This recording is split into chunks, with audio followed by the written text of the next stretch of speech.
of the heavens and the earth, Lord.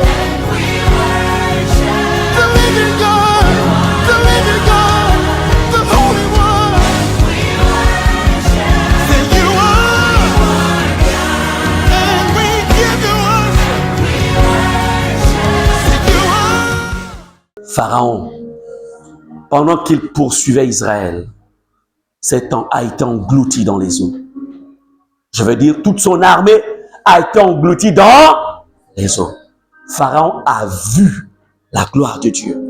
Je voudrais que ce matin, permets à tes ennemis, permets à tes adversaires, permets au diable de voir comment tous ces démons, toutes ces malédictions, permets que le diable voit toutes ces incantations, tout ce qu'il a fait contre toi s'engloutir dans la mer du sang de Jésus. Alléluia. Alléluia. Permets.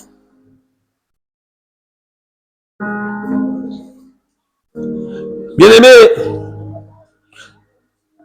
ces paroles du livre d'Exode, chapitre 12, que j'ai lu plus haut, verset 13, j'aimerais vous dire que ce sont des paroles qui résonnent comme une promesse et un mystère. Une promesse et un mystère. Quand Dieu dit, cette nuit-là, je passerai dans le pays d'Égypte et je frapperai les premiers-nés du pays d'Égypte. Il dit, depuis les hommes jusqu'aux animaux, et j'exercerai des jugements contre tous les dieux de l'Égypte. Je suis l'Éternel. Le sang vous servira de signe sur les maisons où vous serez.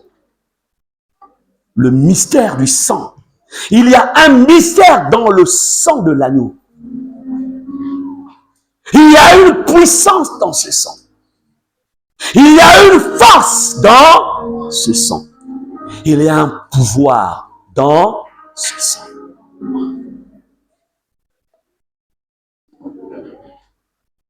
J'aimerais vous dire ce matin qu'à cause, parce que la Pâque est une fête qui vient du ciel, le contenu de la Pâque, aujourd'hui, nous célébrons cette Pâque. Il y a là-dedans la promesse de la protection. J'aimerais te dire ce matin, tu as le droit de revendiquer ta protection. Si ta vie est menacée, si tout ce qui est à toi est menacé, tu as le droit de revendiquer ta protection. Tu as le droit de revendiquer ta délivrance. Tu as le droit. Je voudrais vous dire, parce que la Pâque possède une portée spirituelle, il est important que chacun d'entre nous ce matin, que nous entrions dans cette dimension, dans cette portée-là, spirituelle, afin que les résultats que les Hébreux ont obtenus, que nous les obtenions aussi. Dieu ne fait point exception de personne. Alléluia. Pendant que je disais dernièrement que, vous savez, le monde naturel dans lequel nous sommes nous éloigne, c'est-à-dire que du temps d'Exode jusqu'à maintenant, plusieurs milliers d'années se sont passées. Mais dans le monde de l'esprit, il n'y a pas de milliers d'années. Dans le monde de l'esprit, c'est quelque chose en fait qui existe. Le monde de l'esprit ne connaît pas le passé, ne connaît pas le présent et le futur. C'est un monde qui est établi dans la dimension de l'éternité. C'est pour dire quoi? Les mêmes dispositions que Dieu avait établies en faveur des Juifs en Égypte, les mêmes dispositions existent présentement. Parce que ces dispositions ne sont pas liées au temps, mais c'est lié à l'éternité. Est-ce que vous m'entendez? C'est important de comprendre ça. C'est pourquoi, ce matin, quel est le pharaon qui te poursuit? Quel est le pharaon qui te poursuit? Tu dois identifier. Vous voyez, lorsque Israël était en Égypte, Israël était conscient que les Égyptiens ne les aimaient pas. Amen. Les Hébreux en étaient conscients. C'est pourquoi lorsque Dieu leur dit que cette nuit-là sera une nuit particulière, que chaque maison prenne un agneau sans tache, et que cette nuit-là, c'est avec la nuit de votre délivrance, la Bible nous dit qu'ils furent excités de joie. Et ils étaient convaincus qu'ils partiraient. Ils en avaient marre des Égyptiens. Ils en avaient marre d'être esclaves. Ils soupiraient et aspiraient après une liberté. Je voudrais te dire ce matin, encore une fois, je voudrais rappeler cela. Si tu n'es pas fatigué d'une situation, tu auras du mal à sortir de là. Amen. Qu'est-ce qui te fatigue? Au point où, quand tu saisis, quand on parle de la délivrance qui se trouve dans le contenu de la Pâque, ton cœur ne peut qu'être, ne peut qu'être excité de dire, je veux vivre cela, je veux expérimenter cela. Amen. Vous savez, il y a un type il y a un genre de colère qui met en mouvement les anges en ta faveur. Il y a un type de colère qui fait en sorte que même le diable tremble quand si celui-là se met en colère contre moi, je vais avoir des problèmes. C'est pourquoi Dieu nous a créés comme étant des êtres physiques, psychiques et spirituels. Donc, lorsque chacune de ces parties refuse quelque chose, par exemple, je suis fatigué du genre de vie que je mène, ton esprit est fatigué de ça, ton âme fatiguée de ça, ton corps fatigué de ça. Je te dis en vérité, tu ne seras plus loin de ton miracle. Mais si c'est seulement ton esprit qui est fatigué, mais ton corps veut encore rester, il n'y aura pas de changement. Voilà pourquoi vous remarquerez qu'il y a certains qui sont en retard par rapport à leur miracle. Parce que les trois dimensions ne sont pas alignées sur la même information. Est-ce qu'on est ensemble? Les trois dimensions ne sont pas alignées. Il y a certains qui sont fatigués dans l'âme. Mais ils disent, leur bouche dit, je vais encore faire comment? Mais si la bouche disait, je veux changer ma situation. L'esprit dit, je veux changer ma situation. L'âme dit, je veux changer ma situation. Je peux vous dire une chose, dès cet instant, quelque chose se met en mouvement en ta faveur. Est-ce qu'on est ensemble? Et Israël était dans cette condition, dans cette atmosphère. Nous voulons partir d'ici. Nous connaissons les promesses, les prophéties qui ont été dites par nos pères à notre égard. Nous allons sortir d'ici. On est fatigué. Alléluia. Et le miracle s'est produit. De quoi es-tu fatigué? Pour toi, c'est quoi la Pâque? C'est quoi la Pâque? Qu'est-ce que tu attends? Ne prends pas la Pâque comme une fête, selon qu'on le voit ici et là. Non. Cette fête n'était pas seulement un souvenir pour sortir d'Égypte. C'était une prophétie qui s'accomplissait. Amen, amen. Alléluia. Et ce matin, je voudrais te dire, ce n'est pas ce matin que Jésus est ressuscité. Il est ressuscité il y a plus de 3000 ans. Mais nous commémorons tout simplement le jour de sa résurrection. C'est pourquoi tu es digne de recevoir ce que le Seigneur a accompli à la croix pour toi. Répète au nom de Jésus. Je confesse et déclare. Je suis digne. Je suis digne.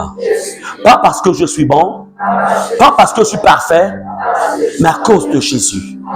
Je suis digne en Jésus-Christ de recevoir toute grâce, toute faveur, toute bénédiction dans ma vie. Amen. Bien-aimés, je voudrais vous dire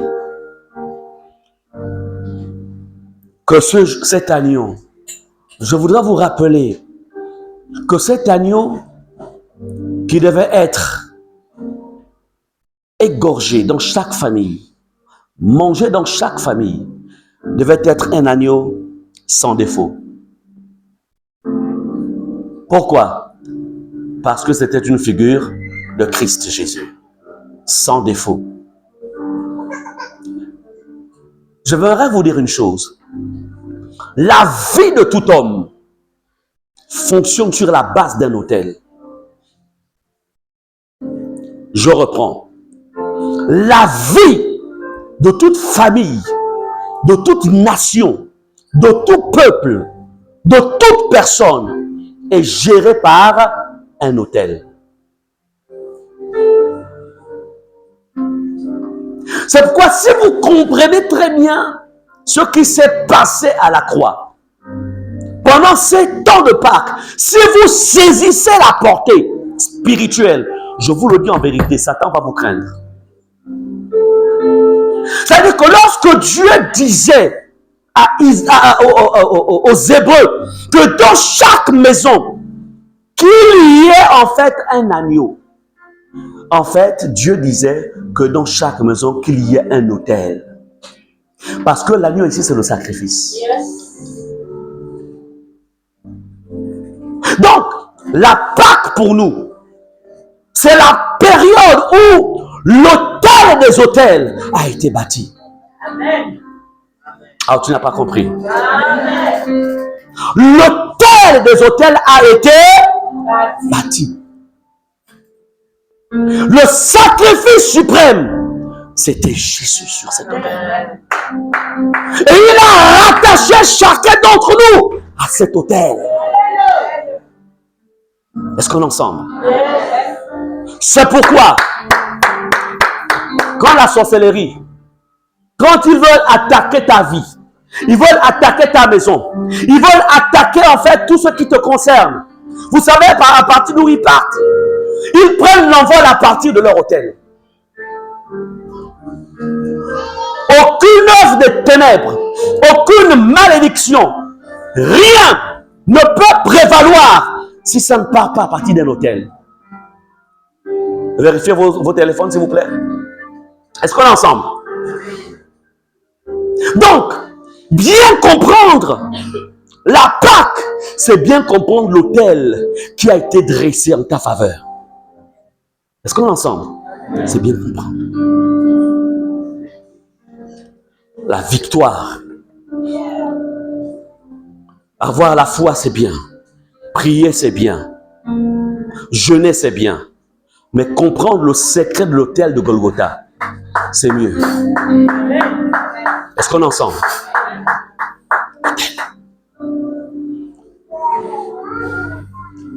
Amen. Sur cet autel de Golgotha,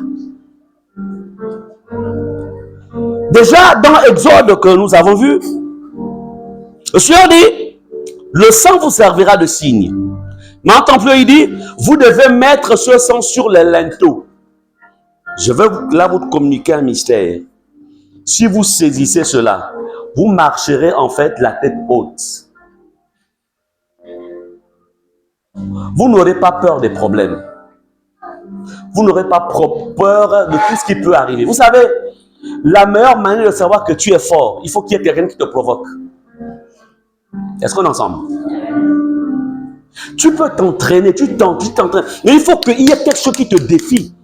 Si en fait tu n'es défié par rien du tout, comment sauras-tu que tu es fort? C'est bien, tu fais de l'haltérophilie, c'est bien, tu as des muscles, c'est bien, tu as un gabarit, c'est bien. Maintenant, il faut que tu sois confronté à un type d'ennemi. Est-ce qu'on est ensemble? Ensuite, il y a bagarre. Et tu es vainqueur. Les problèmes souvent qui arrivent, les situations qui prévalent souvent dans la vie des uns des autres, ce sont des opportunités pour que tes muscles spirituels soient exercés. Ce n'est pas pour pleurer. Ce n'est pas pour gémir. Non. C'est pour dire, come on, viens. Est-ce qu'on est ensemble? Je sais sur qui je m'appuie. Viens. Amen. Yes. Oui. On ne pleure pas. Que tous les hôtels du monde se réunissent contre toi.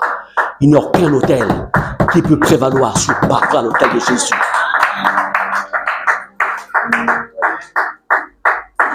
Bien-aimé, le sang sur les portes, comme on le voit dans Exode, signifie quoi? C'est l'image du sang de Jésus versé sur la croix.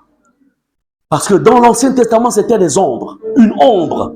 Dans le Nouveau Testament, la Nouvelle Alliance, en fait, c'est l'accomplissement. Et je vais te dire que tu es concerné là. Il est question de toi. Dans la Nouvelle Alliance, il est question de toi. Dans l'Ancienne Alliance, en fait, c'était des projections. Amen. Dieu dit, lorsque l'ange de la mort viendra, qu'il verra le sang, il passera par-dessus. Bien-aimé, ici, l'ange de la mort, ici, qui vient faire allusion tout simplement à la condamnation que Jésus, en fait, devait porter à notre place. La condamnation que Jésus devait porter à notre place. Et Jésus a porté cette condamnation. Donc, ça veut dire que, lorsque dans l'autel du monde des ténèbres,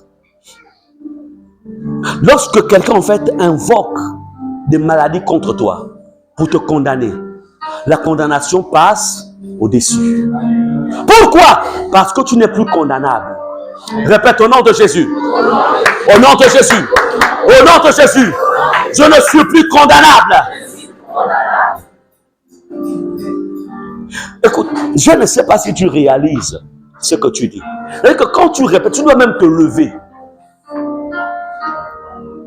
Amen. Et tu déclares, je ne suis plus condamnable. C'est ce que Dieu fait. La parole. Écoutez ce que l'apôtre Paul affirme dans 1 Corinthiens 5, verset 7. Nous sommes en train de comprendre, encore une fois, le contenu de la Pâque qui est célébrée aujourd'hui. Commémorer aujourd'hui. Commémorer l'impact de cette Pâque dans ta vie. La Bible dit dans 1 Corinthiens 5, verset 7, il est écrit: faites disparaître le vieux levain, afin que vous soyez une pâte nouvelle, puisque vous êtes sans levain. Car Christ, notre Pâque, a été immolé. Christ, notre Pâque. 1 Corinthiens 5, disais-je, verset 7. Christ a été immolé pour toi. Jésus est notre Pâque. Et tu es en Jésus. Amen. Amen. Si tu es en Jésus, Christ, notre Pâque, a été sacrifié, a été immolé, c'est-à-dire on l'a tué. Dites-moi, est-ce qu'un mort peut mourir deux fois? Non, je n'entends rien. Est-ce qu'un cadavre peut mourir deux fois? Il est mort. Et parce qu'il est mort, il ne peut plus mourir une deuxième fois. Il est mort. Donc, si Christ, ta Pâque, a été immolé, donc on l'a tué. Donc, ça voulait dire que toi aussi, tu es mort. Est-ce qu'on est ensemble? Dites-moi, est-ce qu'un mort a encore peur de la mort? Maintenant, pourquoi toi, tu as peur de mourir? Tu es déjà mort en Jésus. Pourquoi tu as peur de la mort? Ce sont les vivants qui ont peur de la mort. Mais un mort n'a pas peur de la mort. Parce qu'il est mort. Amen. La mort peut rôder autour d'un mort. Le mort n'est plus conscient de la mort parce qu'il est mort. Donc, si tu es encore conscient de toutes les situations, de tous les événements là que le monde, que le diable envoie, ça veut dire que tu es encore vivant. Un mort n'est plus conscient. C'est pourquoi, lorsque la mort vient, les problèmes viennent, les démons viennent, quand ça vient là, en fait, en vérité, on ne peut pas te voir parce que tu es mort. Jésus-Christ, il est celui qui est mort. Il est notre Pâques. Toi, tu es en lui. Donc, en vérité, tu as déjà été immolé. Amen. Quoi? Pourquoi tu vis une vie chrétienne avec tes efforts? Pourquoi tu raisonnes beaucoup? Pourquoi tu passes ton temps à réfléchir? Non! Jésus a dit, mon juste vivra par la foi. Mais aujourd'hui, beaucoup vivent par le raisonnement. On ne raisonne pas avec les choses de l'esprit. Tu les prends tel que c'est écrit. Tu les prends tel que Jésus te l'a dit. Si Jésus t'a dit, je t'ai sauvé, je suis sauvé. Amen. Amen. C'est la vérité. Si la Bible dit, Christ est ta Pâques, il est ma Pâques. Il est immolé, je suis immolé en lui. Est-ce que c'est ça? Amen. C'est ça la vérité. Christ est notre Pâques. Il est ta Pâques, il a été immolé. Bien-aimé, je voudrais dire encore une chose. La résurrection de Jésus n'est pas seulement un fait historique, mais c'est aussi l'accomplissement des promesses. Quand on lit dans l'Ancien Testament, que ce soit dans Ésaïe et tous les autres livres, la résurrection de Jésus avait été annoncée. En vérité, Jésus devait forcément mourir. Mais en vérité, il ne fallait pas que les Juifs soient acteurs de sa mort. Mais Christ devait forcément mourir. Parce que sans effusion de sang, il n'y a point de pardon des péchés. Donc il fallait que le sang de Jésus coule pour le rachat de l'humanité tout entière, dans laquelle toi tu en fais partie. Donc la mort de Jésus est une victoire définitive sur la mort. Amen. Qu'est-ce qui est mort dans ta vie? Qu'est-ce qui est en train de mourir dans ta vie? Qu'est-ce qui est en train de mourir dans ta famille? Qu'est-ce qui est en train de mourir en fait dans tes projets? Qu'est-ce qui est en train de mourir? Ne tremble pas. Ne tremble pas. Ne tremble pas. Ne tremble pas. Bien-aimé, la Bible nous dit que Jésus, on va lui dire que la fille ou l'enfant de cette femme était décédé, mort. Les gens commençaient à pleurer. Les gens commencent à... C'est-à-dire que les pleureurs ou les pleureuses s'étaient positionnés pour pleurer, pour crier, pour se lamenter. Amen. Vous savez pourquoi ils se lamentaient? Parce qu'ils n'avaient pas la résurrection à leur disposition. Ils se lamentaient parce qu'ils n'étaient pas en contact avec celui qui est la résurrection. Est-ce qu'on est ensemble? J'aimerais te dire ceci. Lorsqu'on fit appel à Jésus, Jésus vint. Il vint avec ses disciples. Ou certains de ses disciples. Jésus arrive. Et Jésus dit donc à la foule qui était là, qui était venue assister,